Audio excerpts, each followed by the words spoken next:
All right, welcome to This Week in Pro Wrestling with your host, Mike Monty, and the great, well, the angry Jimmy Farrow has returned, folks.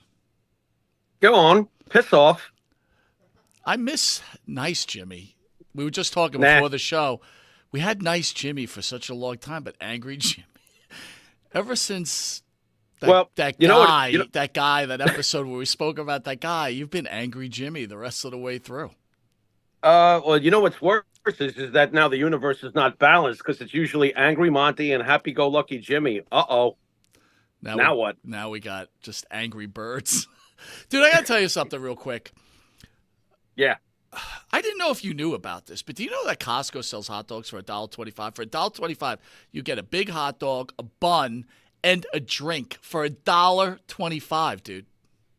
Why are you not eating there all day long? I would tell you that, I'm starting to eat there a lot, but here's the problem.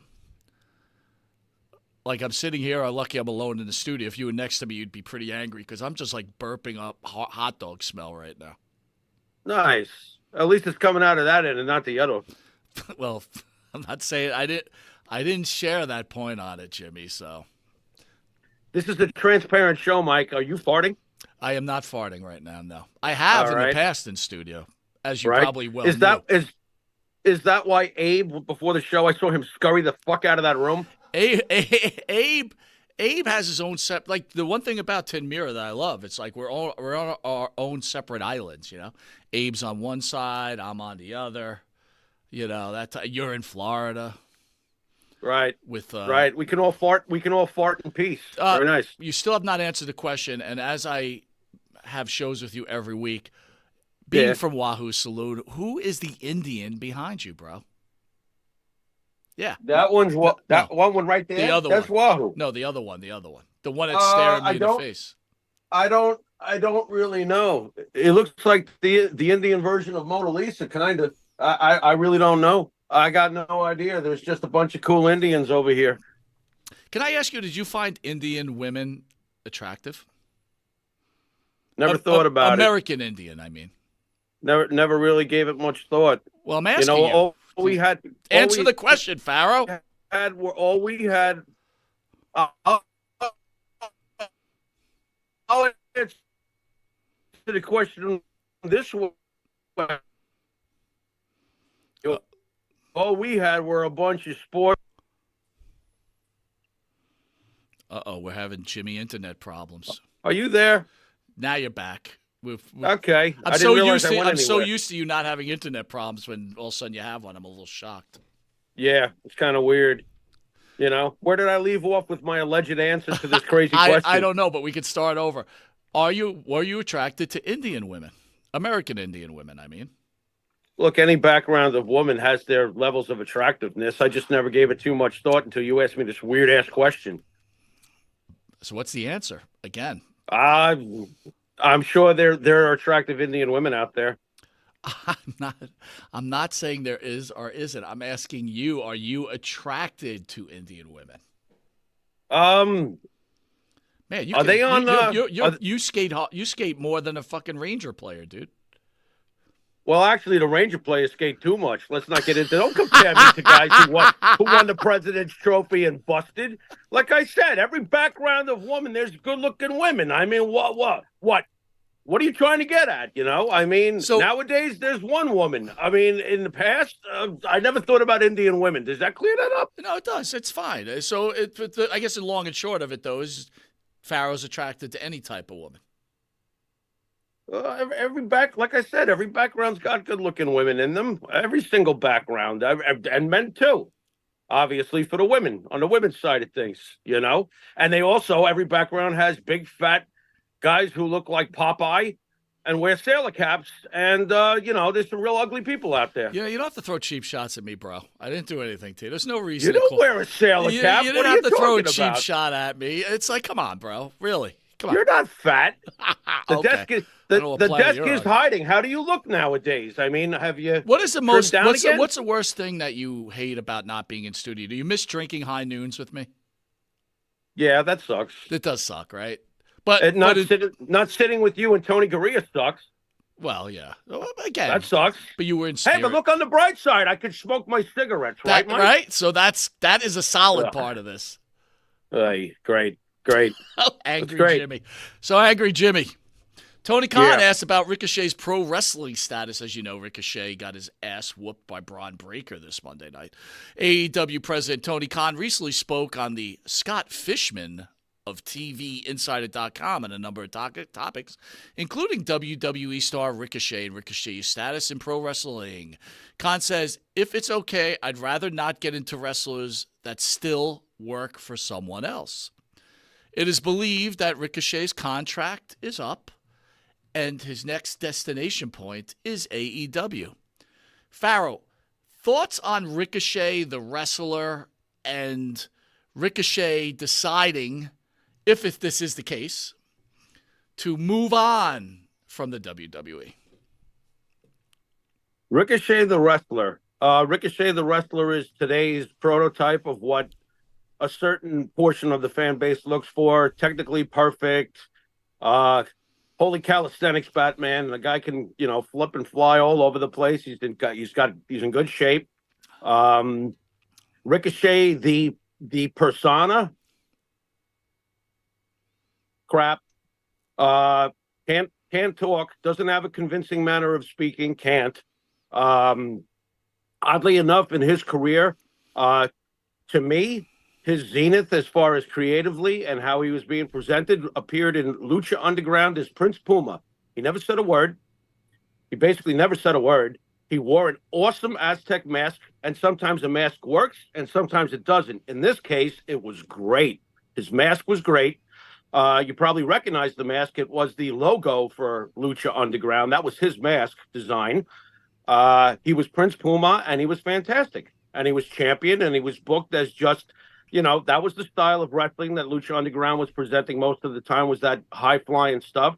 And he was the prototype for that. He was perfect at that. But he never came close in WWE, even though he did get his opportunities for nice pushes. He did wrestle Brock Lesnar. Am I right or wrong about that? You're correct. He did hold a few titles. Intercontinental champion, right?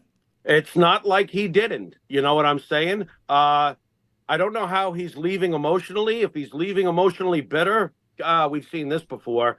You had your opportunities. Your persona did not get over. You were popular with the fans, though, because you could really go. But you were never going to be what you think you could have been, if that's what he's thinking to himself. Like, I don't think opportunities were denied. I think opportunities were presented, and it only got so far. AEW, you know what's funny? It's ironic. This is the most we'll be talking about Ricochet until he lands there, and then you know the drill. 3 weeks later, we won't be even mentioning him because he's just going to get assimilated into that porridge of ex-WWE guys with bad booking, and that's going to be it. Is he being worked? Are we being worked? I'm sorry, Jimmy. As I said, now they're reporting that he's injured off the Braun Breaker attack. Is this just a big game by the WWE? If you're working us over Ricochet, I'm laughing because, this isn't something I get, emotionally involved in. I'm sure you can tell. I don't care what happens with him one way or the other. CM Punk, yeah, I pay attention, Even Chris Jericho now, I'd pay attention if something controversial was going on or if he was coming back possibly or he was in a fallout over at AEW. I'd be interested in a Jericho or a Punk. You're going to work me on Ricochet? I'm laughing at you. You can't work me on that. I don't give a crap what you do with him. Here's what I was thinking, Jimmy. So Raw Monday night was an okay show. But the one thing I thought was probably the best. There's a couple of things that were really good about the show. Liv Morgan and Dom Mysterio, they're doing a pretty good job there. But I was very impressed by Samantha Irvin's acting as she gets into the ambulance with Ricochet. And I'm thinking to myself, if this girl has this kind of talent acting, and we've had the discussion, is she the greatest ring announcer of all time? I think I saw RJ Hudson. It was RJ that said she's an okay announcer. That I totally disagree with. I think she's probably, when it's all said and done, will be considered one of the greatest. But this is where I think you may be wrong, Jimmy, and take me on this one.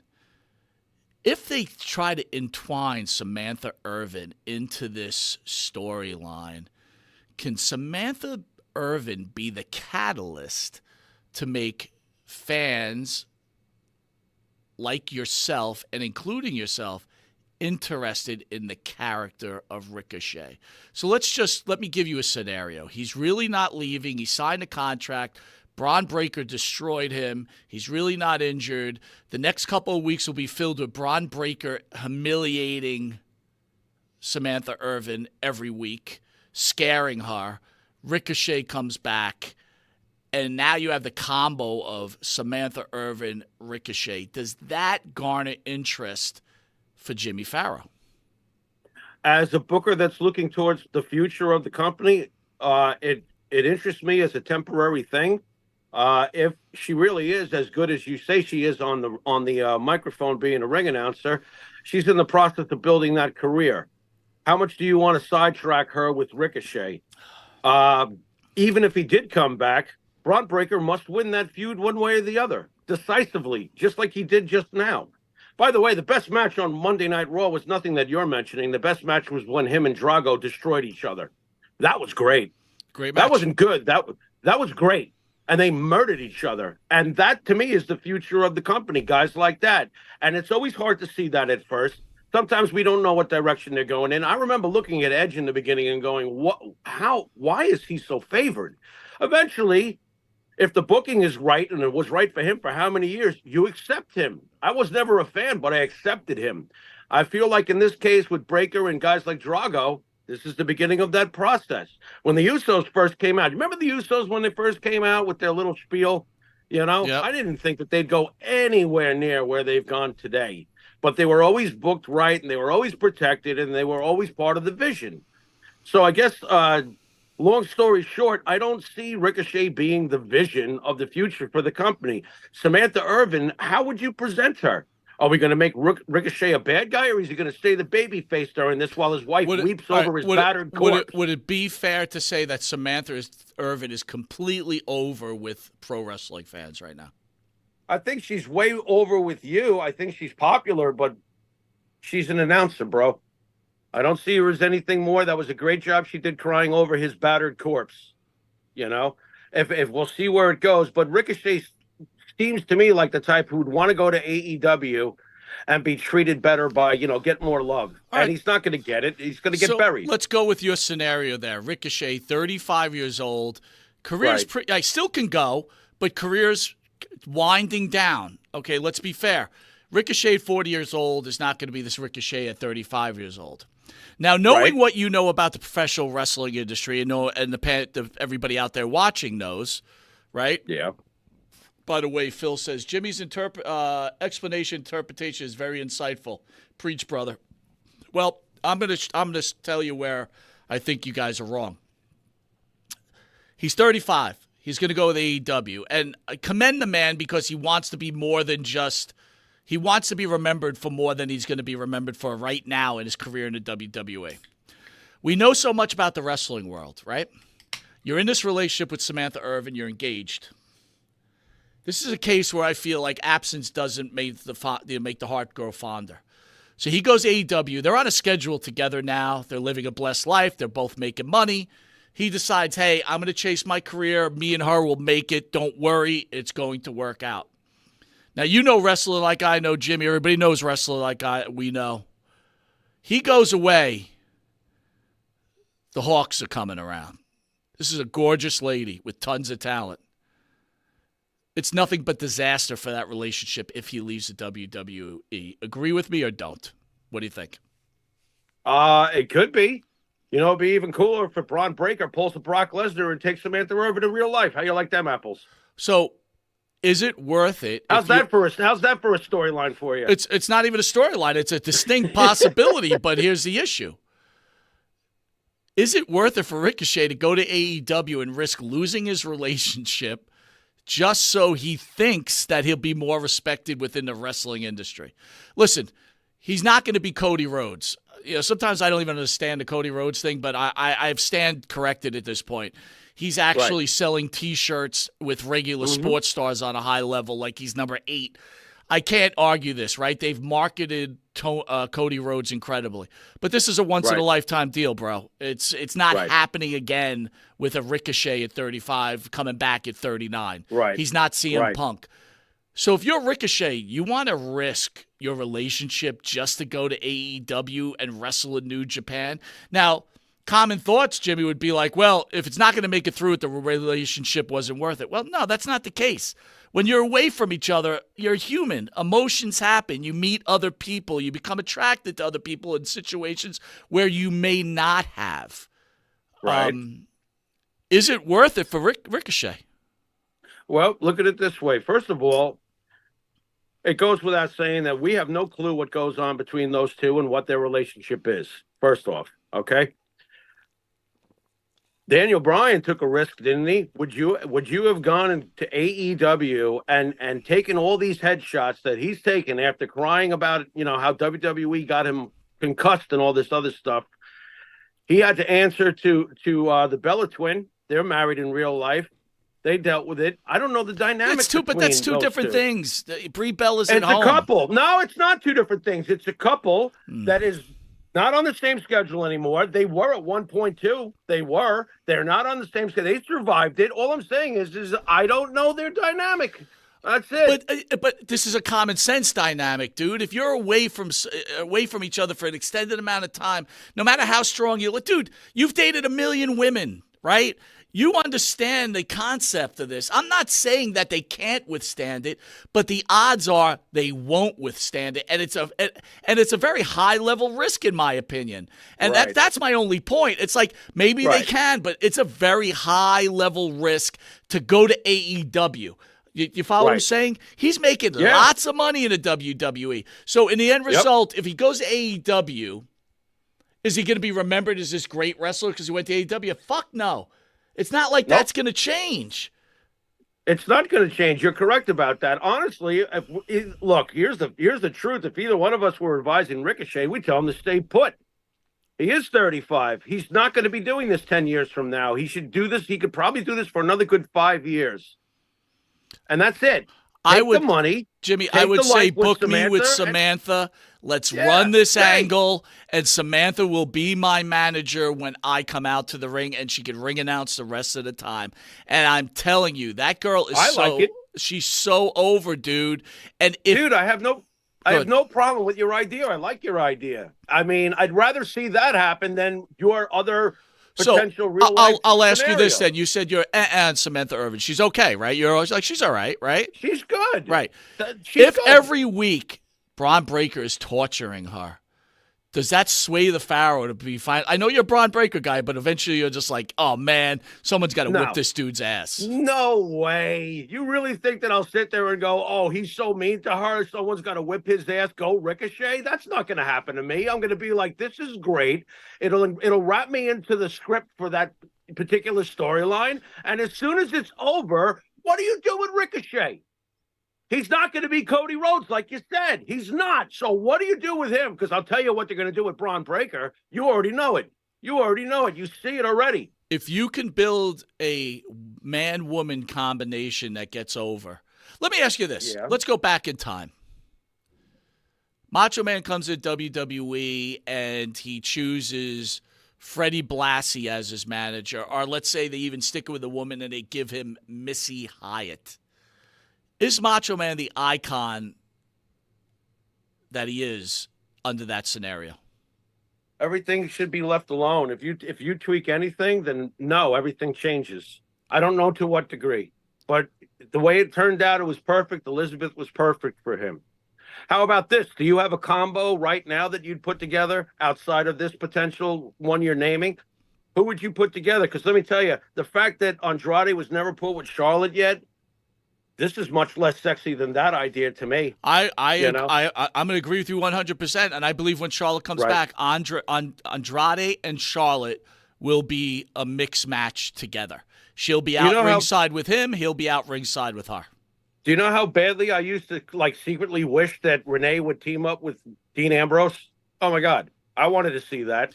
So it's not like I don't want to see what you're proposing. I think that'd be fine, but what do you do with him afterwards? That's my question. because Braun Breaker is clearly heading on a path that we expect him to. I think is if the idea works and Braun Breaker becomes extremely hated. Again, I'm not saying it works. If it does, and Ricochet returns and Samantha Irvin plays it where she's just being tortured, and people are so mad, this could be lights out for Ricochet and Braun Breaker, right? It could be a lights out type of match. During that program, yes, but what happens afterwards? I think if the character's strong enough and that combination's strong enough, you could carry on, or it could end flat, and that could be it. I mean, I want to just the president Phil DeCesare says out there, the Grand Wizard, if he had lived, would have been a great manager for Macho Man. I'm gonna have to disagree with that, dude. I think anything away from Elizabeth would have been an epic fail, even Missy Hyatt. I agree with that too. I do. I don't think anybody outside of Elizabeth would have been able to do what, the level that it wound up getting to.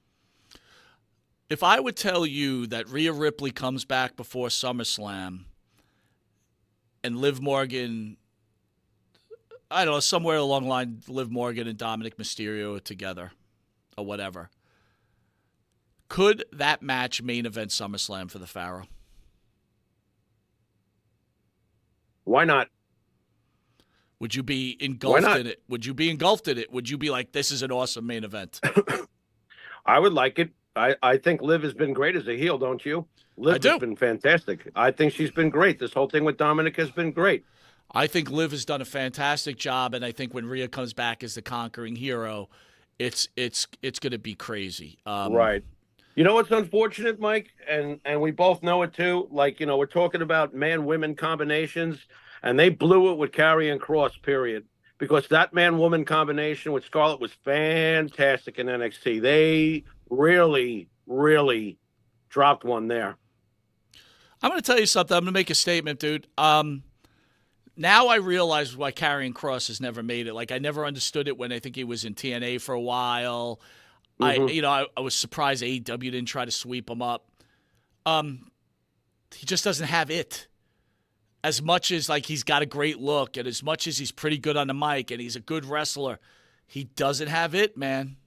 He had it in NXT for a bit, but I think when Vince kind of fucked with that whole thing, it all went away, and he can't get it back. Yep. And I almost feel like he does, like, he's taking... I almost feel like he doesn't take it serious enough. Like, if he said to Triple H, let me shave my head, let me go back to that character, Triple H would say, go ahead. But I think he's more vain, and he wants to have the long hair with the ponytail, and he's almost setting himself up to be a manager type of guy in a way.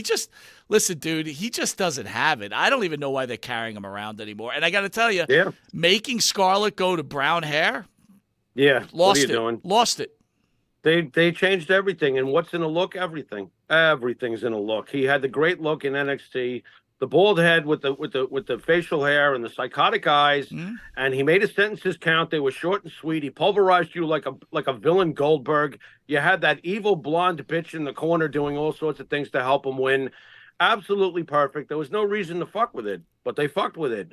And he obviously doesn't give a shit enough about his own character and his own furthering in this business, because I'd be screaming at them what you just said. Let me shave my head. Who dyed Scarlett's hair this color? What the fuck's going on? Bro, here's a great comment. And I know it can't be true, but Matt Sharkey's weighing it. He says Samantha Irvin and Cody Rhodes are having an affair. That's why Ricochet wants out. Matt Sharkey hates the WWE, doesn't he? He does, always, nonstop. He's like, this sucks, this sucks, this sucks. At least Matt's being... Hey, Matt, at least we realize you're out there, bro. Yeah, we read your stuff, so we read everybody's stuff. He's very consistent. He's like the Lou Gehrig of the anti-WWE. He's like, plays every game. He does. He's there. He watches and he weighs in. I love it. Yeah, Sharky. Dude, what a great angle that would be. Cody has an affair with Samantha, and Brandy comes out of retirement. I like mine more, where Braun Breaker and Samantha run off and she swerves Ricochet. I like that one even more. I do, but you know what? Braun Breaker is like, I don't know. He don't need nobody. Wait a minute. What do you mean you don't know? What's your take on Breaker? Oh, he's great, but it's like he has that Steiner smell on him. You know what I mean? There's a Steiner smell. There's a Steiner smell. It's like the guy's too crazy to be with a woman. You know what I mean? He's just too Right. crazy to be with a woman. Like, did you ever see Right. Rick Steiner? Could you ever imagine Rick Steiner with a wife walking around, the mall? What, barking at her for dinner? Yeah, it's like, yeah, exactly. And No. Scott Steiner. I mean, Well, come he on. was the best. He was just like, throwing women like through walls and stuff. Like, the pleasure was all yours, you bitch. That guy was evil. Evil. All right, dude. So on a documentary, there's a 5-part documentary on Vice. It's called "Who Killed WCW," and I don't think you've watched it. And forgive me if you have. No, I haven't. It's pretty good, kind of. I think they're trying to make five, more out of it. 5 parts. It Five could be. parts. Don't hold me to. It could be 4 parts. I don't know. Part 2 was Okay. Part 2 was Wednesday or Tuesday. I'm sorry. And All right. it's good though. It's not bad. Okay, but I'm going to ask you. I'm going to give you some names, and I'm going to ask you where their contribution lied in the destruction of WCW. Okay, Go ahead. Ted Turner. It all starts at the top, obviously, but Ted Turner was never claimed to be a hands-on owner. He let others do the work for him. At the end of the day, it's his responsibility that the company failed. But I would say, God, I don't know how many names you're going to give me, but I would say not a large percentage is overall his fault, even though it was his brand and he owned it. He wasn't a hands-on guy. He let the inmates take care of things, but usually he delegated to somebody who he thought would be able to run it, not necessarily a wrestler or an inmate. I'm surprised at your comments, though, because being the great Jet fan that you are, you hate, Woody, who's the owner of the Jets, and he's a total hands-off owner, just like you just mentioned Ted Turner. And you're a big, Woody hater, so why wouldn't Ted have more value in the destruction of WCW? If you want to simultaneously do the Jets, I'll do that too and explain why Woody would have a percentage higher than everybody else instead of Ted Turner. I'm not ready for Jet talk yet. It's the summertime. Let's just stick to wrestling. Yeah. I like Woody's money. Go ahead. Listen, I agree with you, right? Ted Turner, look, he gave, like Woody, he gives the person who's running it for him, here's your money, make it work. Do the job. Right. Do it for me. Right. I don't think there's anything wrong with that. Ted Turner has a healthy hand in the demise of WCW to get to the answer. He did enough to have a share, obviously. Understood. But I am a big Ted Turner guy. I always respected him. I like him too. Number 2, Hall and Nash. Probably a bigger behind-the-scene responsibility than Ted Turner. I would say so. They were, unfortunately, just from so many different accounts from other wrestlers, they unfortunately were the head inmates that ran that asylum. There was bullying. There was, dick measuring, obviously. There was everything that came with being in charge of the pack, for lack of a better term there. Someone's got to take care of the wolves, and they were running the wolves, and that's basically it. I think that a lot of people probably dreaded having to go into the same locker room with them. It could not have been fun if you weren't on their side. So behind the scenes, to me, they have a greater share of the burden in the demise of the company than Ted Turner himself behind the scenes. So, our friend Sean Oliver, who runs the Click This podcast with Kevin Nash, I don't know how often you watch it, but it's one of my go-to. I like it. I do too. It's one of my go-to podcasts. I like it. But I'll make a statement about Kevin Nash. Kevin Nash is very intelligent, but my belief is Kevin Nash is one of those guys that is never wrong and never takes full blame for whatever he decides to do. The reason I say that, I've seen so many interviews with him, and obviously I watch him on the podcast, and, he seems to be one of these guys that's like, hey, I know I drove drunk, but not that he drove drunk. I'm using an example in case someone wants to report the channel, right? I am using a fake example. I know I drove drunk, but that can of beer had extra alcohol in it. I mean, that's a stupid example, but there's always a reason why. So when people talk about his poor booking decisions, and they talk about on the last episode, Eric Bischoff had enough, needed a break, and he gave Nash the book. And Nash has an excuse for the finger point, poke of doom, to taking the belt off of Goldberg, right? Here's the facts, in my opinion. It's all about the results. No matter how you get there. Either you get there because of your knowledge, you get there because you're completely lucky. It's the end result. And the fact of the matter is when Kevin Nash had the book, Kevin Nash failed extremely, terribly. And he also failed in TNA also. Do you agree with me there? As a booker, I do agree. Absolutely. Of course he failed. And you know what's even funnier is what is Bischoff doing handing him the book anyway? He said he said he felt comfortable with Nash's ideas in the industry. Again, we're going to get to Bischoff, and maybe you put more blame on him for giving the book to Kevin Nash. There you go. And I will blame Kevin Nash and Scott Hall tremendously for the fact that like anybody else, they took care of themselves. And the end result, it was about themselves. It wasn't about the growth of the company. And when you've got individual players, as the great Greg Gagne said in the last interview, you're destined to fail in the end, right? Right. Mike, one more thing about Nash, what is the one thing that people who think the way you describe Kevin Nash, oh, there was more alcohol in that beer, he can never be wrong. What is the one thing they hate the most? Criticism, especially if it's on the internet. All right. I sometimes think that burns at Nash, and I don't blame him. He took his bumps in this business. He didn't have it easy in the beginning. He got to where he got to by, making sure that he played the game as hard and as rough as he could to get what he wanted to get. And he got it. So to his credit, he got it. But he gets slammed a lot by the internet community for not being a good in-ring wrestler. He takes a lot of shots, for, oh, he sneezed and he hurt his knee. He gets the, you're a pussy kind of thing they give to him. So I'm wondering when he answers about all this stuff, if he's got a huge chip on his shoulder about the internet. Well, I think he's human, and I think like anybody else, you get defensive. Phil's asking, do you think that Nash did anything on purpose, sabotage? I'll answer this one, Jimmy, then you follow up, okay? This is what I think. I think when things were going good, Nash was going to take all the credit in the world. And when they went bad, Nash was about himself, and he was going to get as much money as he could, and he didn't give a shit anymore. He wasn't a team player. Kevin Nash was about Kevin Nash. Scott Hall was about Scott Hall. And they took no responsibility for any of their actions, clearly. He ruined Goldberg.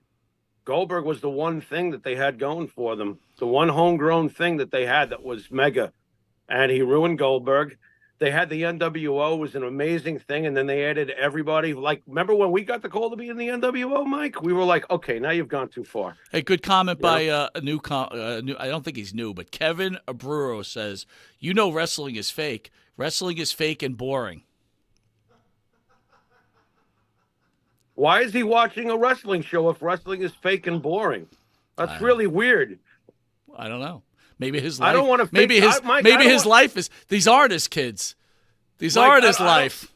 Yeah, I don't want to fake anybody out, but that comment was boring. Wait a minute, hold on. What's the lines of the song? This is not my beautiful house. There you go.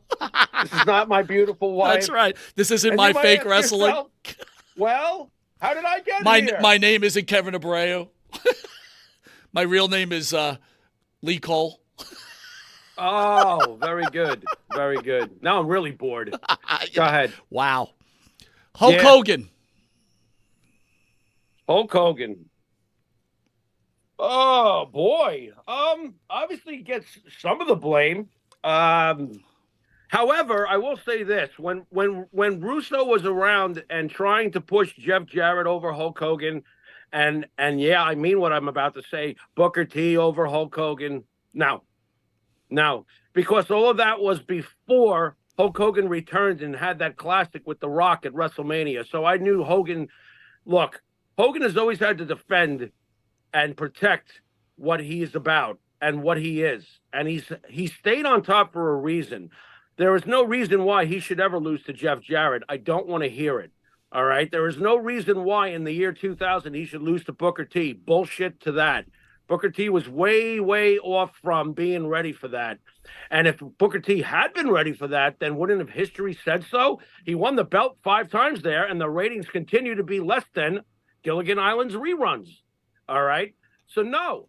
Hogan is responsible for allowing that culture in the back, for letting his boys, Hall and Nash, do all the shit they did. I mean, he could turn a blind eye. Maybe he wasn't the dick himself to deal out all the politics that happened in the back. He probably wasn't. He probably wasn't the guy walking up and going, making fun of or being belligerent towards him. That's not Hulk Hogan anyway. Hulk Hogan has a few small, circle of friends that he stayed tight with, and they wound up running everything down.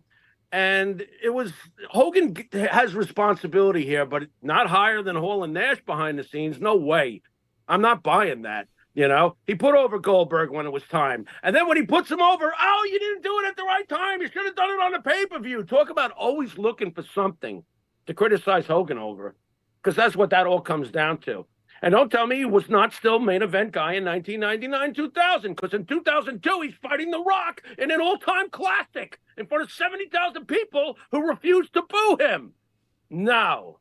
The legacy's there whether you love it or hate it. Too effing bad if you hate him. That's the way it goes. But was he responsible for some of this shit? Hell yeah. Of course he was.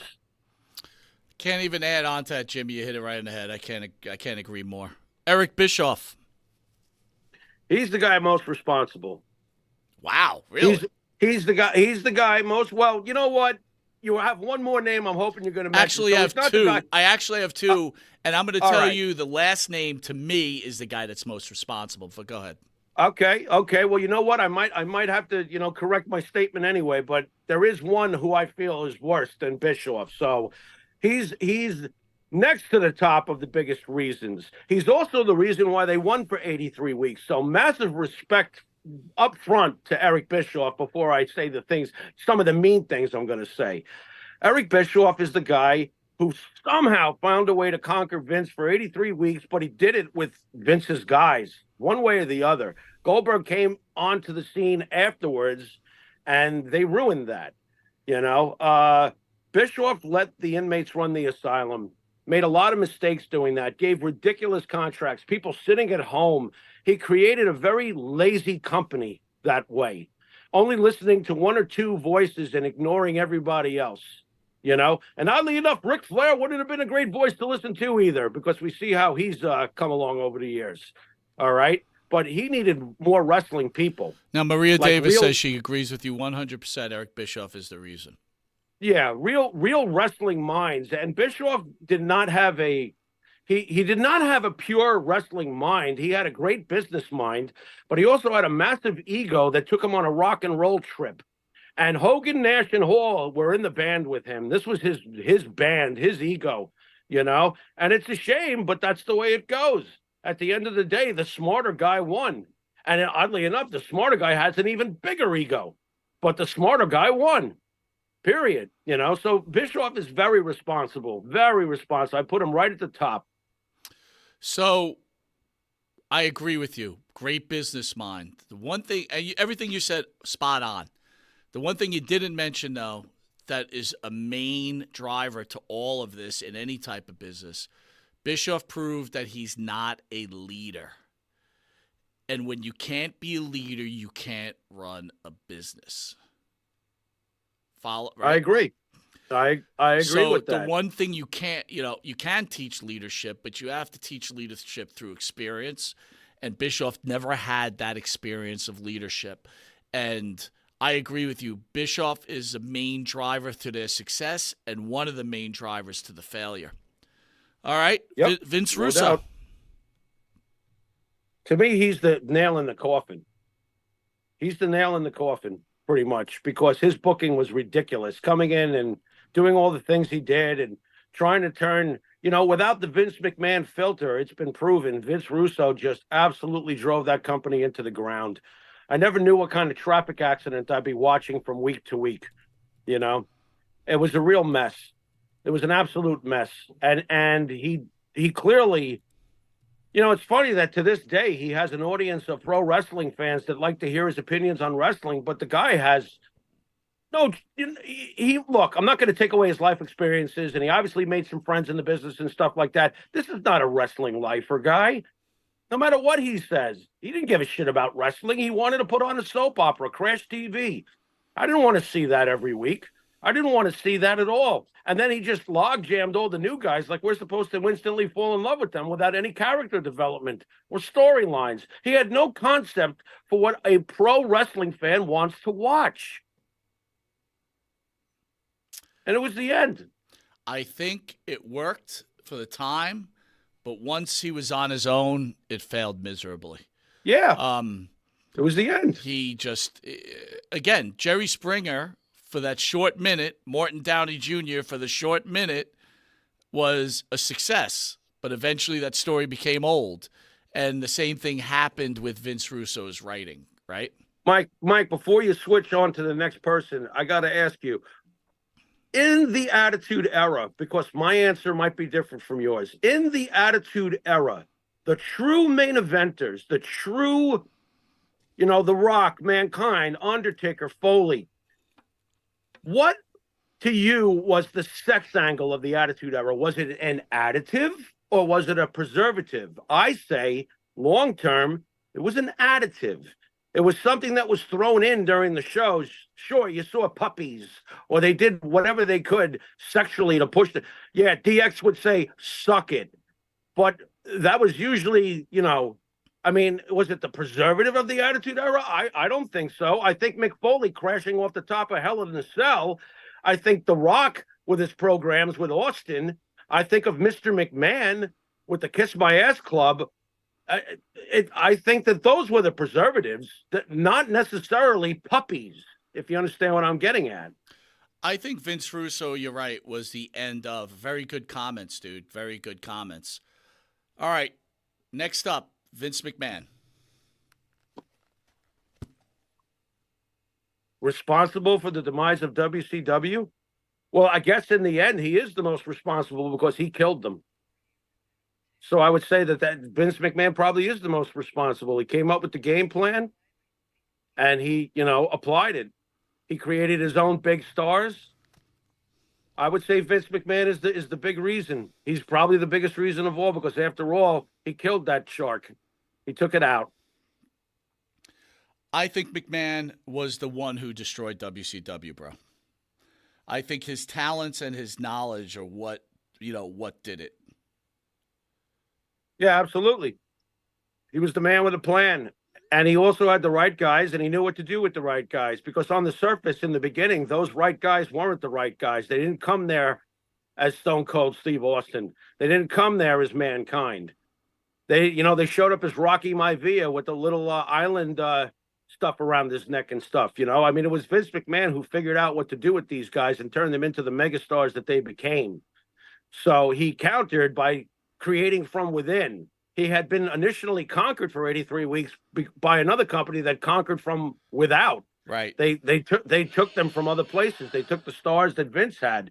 It's the most impressive thing ever when you think about it. Vince took homegrown or imported talent that had never been packaged a certain way, repackaged them, and delivered and conquered. So, yeah, at the end of the day, Vince McMahon is most responsible, and thank you for it, Vince, because WCW had become an absolute joke. Beautiful. Beautiful. 100%. And finally, Time Warner. Now, mind you, on the second part of the series, they explain how they filtered money. So say Time Warner was making all this money, right?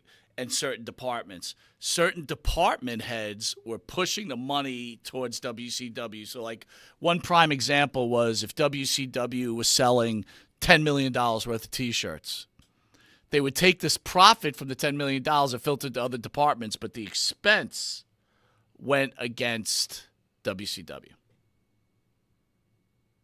Well, if you look back on Turner's career, it's kind of lame that he did this earlier with Georgia Championship Wrestling. He never fully appreciated. I don't know if Ted Turner fully understands that the rest of the country gravitated to the Superstation TBS on cable television. Once that channel was able to go to cable television, it's Georgia Championship Wrestling and the Atlanta Braves were the two major things that made people, especially our people, our generation, tune into that station.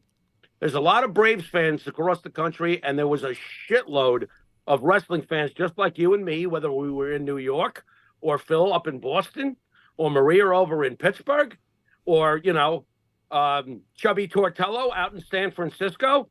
We were all watching that. We were all watching that. And what does he do? He sells the time slot to the competitor, and we get the Black Saturday and stuff like that. I don't think Ted Turner ever fully, appreciated just how important wrestling was to his empire. So we get what we get. I think Ted did, or at least he loved it enough. I think Time Warner didn't get it. I think the biggest problem, though, Jimmy, honestly, with WCW, and I think Dan and Benny on their show on Tuesday night mentioned it, was they didn't do house shows. So when WCW was beating them in the ratings, the one thing that WWF was able to do was house shows, and they made money off of house shows. WCW didn't do house shows, and house shows are important, dude. You go to signings. I think your wife is going to a signing in a couple of weeks, right? In August or whatever it is. Yeah. Right? Yep. She's doing signings. People love to go see the stars. And again, guys, a house show is when you have that opportunity to see, it's like going to a Yankee game live. It's like whatever. It's like you get to see these stars live. And you can make money from it. I think the game's changed, right? Back in the day, you used to have to rent out the arena, pay the arena, and then you only got a portion of the house. Now it's like they pay you to bring fans in, and they get all the concessions or what. Listen, I don't know the whole ins and outs, but that is a downfall of AEW, dude. They want to be a television program. I don't think wrestling as a television program is successful. Yeah, plenty of money, but there's more money to be made, right? Merchandising, live house shows, meet and greets, stuff like that. Yeah, I agree. You got to keep the product out there. You got to constantly remind people about it. Wrestling is not as popular as it even is today. I don't think it's something that they should ever take for granted, its level of popularity. If something is working, and house shows have worked for years, then keep doing it. It's not a surprise WCW wasn't doing house shows. The inmates were running the asylum. I don't want to work today, and I can get this big fat paycheck and not work. Why am I going to work? Hey, Matt Sharkey says, pretty good comment. It's not just what McMahon did, but what he did behind the scenes. He took out the territory systematically and did it with the boy toy. The one thing I got to say is if Vince didn't do this, someone else would have, right? Eventually someone would have. And the only one that was smart enough, I believe at the time, and could get past themselves was Fritz von Erich. Fritz von Erich got it. He just didn't. Unfortunately, his boys had some real emotional problems. I was talking to my wife about the Von Erichs because I'm on a Von Erich kick, dude, right now. I just there's so much into that whole thing. And I was thinking about, because you and I have had this discussion, and we had the great Bob Cook on a couple of weeks ago, and Bob kind of took your stance, and correct me if I'm wrong, that suicide, it takes a man to commit suicide because that's a very difficult thing to do. And I always took the stance that it was very selfish. We've had these conversations, right? Am I fair to say that's your stance on suicide? My stance on that is both. And I wouldn't even word it the way you worded it. It doesn't take a man. Men and women both do this, obviously. Right. It takes some sort of fucking courageous level that I don't understand. I can't get myself to that point, to do something like that to myself. Is it selfish to do? Yes. So it's both. It's really both. I mean, that is one tough. I cannot picture doing it. You really got to not be afraid of the other side for shit. Well, sure. that's what I wanted to talk. You're really smart because that's what I wanted to ask you. I said to my wife, with everything those boys went through and what they decided to do, the one thing I said to myself is, man, did they have faith in God? Because they were sure they were going to see their brothers on the other side. They were sure there was something after this life. And that in itself is a testament, isn't it, to who they were, I think. That's a very different way of looking at it. That you could say that takes immeasurable faith. I tend to lean the other way. I don't think you're supposed to take yourself until God says it's time for you to go. Understood. But that's how I feel about it. Look, there's people who've been through much worse than me. And yeah, I get depressed, obviously. I mean, hell, you've got Angry Pharaoh, right? The last couple of weeks. Absolutely. You know, I get depressed, but I don't get to that point because I do think it's selfish. And I honestly feel like I'd be in big, big trouble with the principal. You know, I don't think it's, I'm on agreement with you. I remember when Scott Hall was in studio, right? He used to say, we talked about Ashley Massaro's suicide, right? And I remember Scott Hall's word. He wanted no heat with God. Remember that? Right. No heat with God. Pretty amazing statement, right? Right. I mean, I'm sure we both know people who've been through much worse than us. So I think to myself, you know what? Not to get, oh God, I can't believe we're talking about this. Not to get too deep, but this is deep. You know, when I think about the preacher from Nazareth and how he was dragged through the streets all that Friday and beaten and stoned and whipped and had things pulled out of his insides practically, and then he gets crucified. I think I can deal with my problems. Well said. Does that make any sense to you? Well said. And the other thing I think about too, Jimmy, I feel like when people involve drugs in their decisions, their minds become warped, and it becomes easier to do such an act like committing suicide, right? Because your mind's not completely there, right? It's like I think it depends on what sort of drug we're talking about. I hate blaming drugs for choices because at the beginning of the point of origin is a choice. If you choose to do drugs and then you choose to kill yourself, what's going to get blamed? The drugs are going to take your choices off the hook? Not in my mind. You know, you know, Jimmy, goes back to the show what we said about Kevin Nash, right? You make a decision, you got to own the decision and not like blame everything else that, you know, it's all about the end result. Listen, dude, you're really spot on tonight.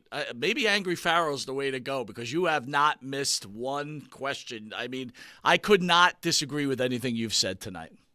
Thank you, sir. I appreciate it. Don't thank me. You're the one saying it. You know I disagree with you if I did, but I'm finding myself like in full agreement. Listen, we're going to call it. We'll see each other at 9 o'clock for the main show. We'll open up. We'll talk about last week's interview, and then we've got the great Hollywood from Glow. This will be great, dude. We are rolling. We've got Glow on, and then next week, we've got Wendy Richter, which, I mean, come on. Come on. Come on, bro.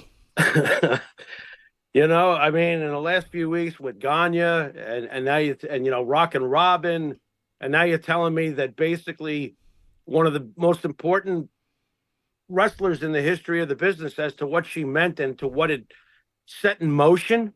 You're talking Wendy Richter. I mean, Mike, is Cyndi Lauper coming on soon? I mean, what's going on here? Listen, dude, you know what? You're pretty psychic lately because I got something up my sleeve, bro. And this may be amazing next Thursday. That's all I got to say. Let me put it this way. It's not going to be Justin Race, that's for sure. Very nice. Very nice. Well, you know what? If you're lost, you can look and you will find me time after time. Wonderful. And I get, who better to lead us into Wendy Richter than the great Hollywood from Glow? Oh, my God. Off the charts, bro. We are absolutely off the charts currently. Let's keep going. And I got to say something about her, right? Jeannie. I don't know if I should call her Jeannie or Hollywood. I think I'm going to call her Hollywood. But yeah, she might be the most nicest person in the history of people, dude. Like, she's so nice. Well, I mean, I know that you've been talking to her for probably a couple years now, right? And I haven't gotten the phone call that she hung up on you. She's got to be nice. Yeah, she hasn't called me screaming at me yet, which seems to happen quite often, right? Perfect. Yeah, very good. All right, guys, I want to say we love you guys for joining us on Thursday for This Week in Wrestling. Please join us at 9 o'clock for the great Hollywood. Jimmy, last time you were on a little bit of a hiatus when Hollywood was in studio. Now you finally get to meet her in person. I got to tell you, she lives up to her name plus some. Nice. It's always good to meet your heroes when they're actually cool. Yeah, right? There you go. All right, send us out, Mr. Pharaoh. You've been watching This Week in Wrestling, and we will see you at 9, 8 Central with Hollywood. Later.